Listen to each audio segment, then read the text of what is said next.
Halo semuanya, perkenalkan nama saya Yuliana Ambarati dengan NIM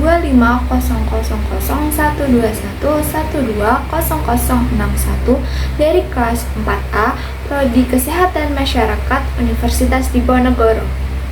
Yang paling sering terjadi di Indonesia.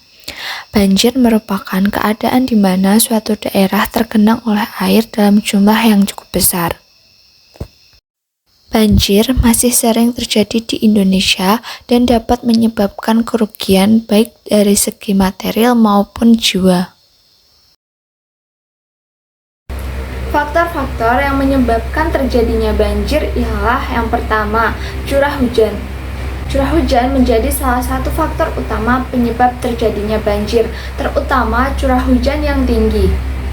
Dengan curah hujan yang tinggi dapat menyebabkan terjadinya genangan air yang tinggi pula sehingga menyebabkan wilayah daerah tersebut menjadi banjir.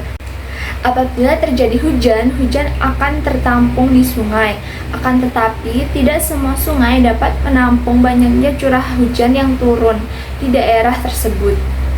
Dikarenakan banyaknya endapan lumpur dan juga sampah mengakibatkan air hujan meluap dan mengakibatkan banjir di daerah tersebut. Yang kedua adalah membuang sampah sembarangan. Pembuangan sampah sembarangan ini akan berhubungan dengan tadi yang pertama, yaitu banjir. Karena ketika sampah dibuang sembarangan seperti di sungai atau di selokan, itu akan mempengaruhi meluapnya air dari sungai ke daratan. Sampah-sampah yang dibuang di selokan akan mengakibatkan penyumbatan pada selokan dan air tidak dapat mengalir di tempat yang seharusnya. Yang ketiga adalah hutan gundul. Mulanya hutan itu dijadikan sebagai tempat resapan air hujan. Akan tetapi banyak daerah hutan yang ditebang sembarangan, kemudian dijadikan pemukiman penduduk, sehingga di daerah tersebut daerah resapannya itu berkurang atau bahkan tidak ada.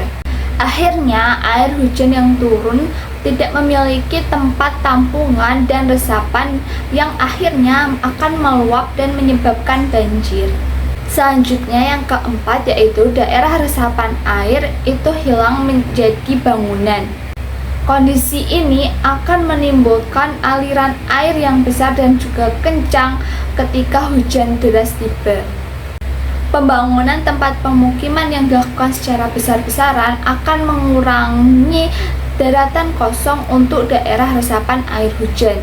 Permasalahan ini biasanya lebih sering terjadi di kota-kota besar, di mana pembangunan gedung pemukiman itu terjadi secara lebih besar dan juga lebih cepat.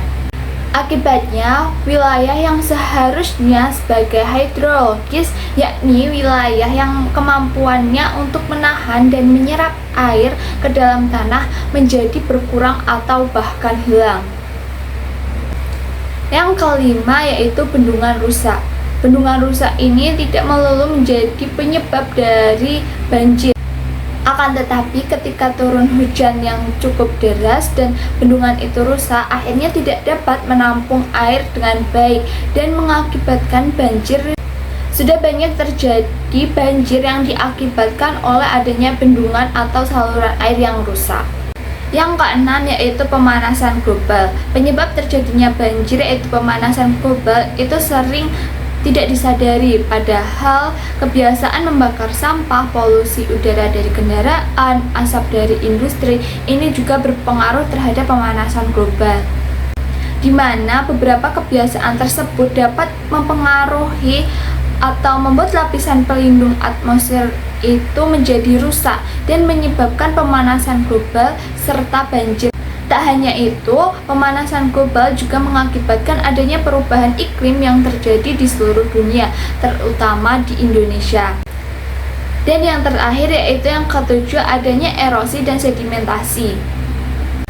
Adanya erosi ini akan menyisakan batuan sehingga tidak ada tempat untuk meresapnya air hujan ke dalam tanah. Selanjutnya itu dampak banjir.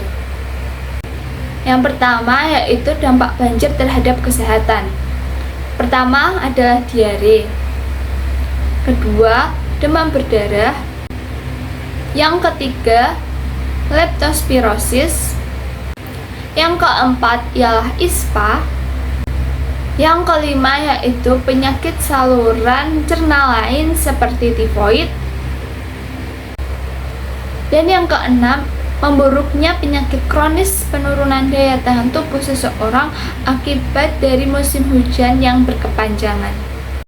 Selanjutnya, kepala keluarga mengalami hambatan untuk bekerja, ibu mengalami kesulitan untuk memasak, dan para pelajar sulit untuk bersekolah. Mitigasi yang dapat dilakukan dalam pra bencana banjir untuk gizi Kesmas yaitu pengadaan sosialisasi dan pelatihan kepada para petugas akan manajemen gizi bencana, penyusunan rencana kontingensi kegiatan gizi, konseling menyusui, konseling MPASI, pengumpulan data awal daerah rentan bencana, penyediaan buffer stok MPASI. Memastikan tersedianya pedoman pelaksanaan penanggulangan gizi, merencanakan kegiatan antisipasi bencana, menyediakan data awal daerah rentan bencana, melakukan pembinaan antisipasi bencana, serta melakukan pemantauan persediaan makanan. Pada fase tanggap darurat yaitu memberikan makanan yang bertujuan agar pengungsi tidak lapar, mengawasi pendistribusian bantuan bahan makanan, menganalisis hasil Rapid Health Assessment atau RHA. Selain itu, adanya menghitung kebutuhan gizi, pengelolaan penyelenggaraan makanan di dapur umum seperti tempat pengolahan, sumber bahan makanan, petugas pelaksana, cara mengolah, cara distribusi, dan juga lainnya. Pada pasca bencana, kegiatan penanganan gizi yaitu melaksanakan pemantauan dan evaluasi sebagai bagian dari surveillance untuk mengetahui kebutuhan yang diperlukan dan melaksanakan kegiatan pembinaan gizi sebagai tindak lanjut atau respon dari informasi yang telah diperoleh.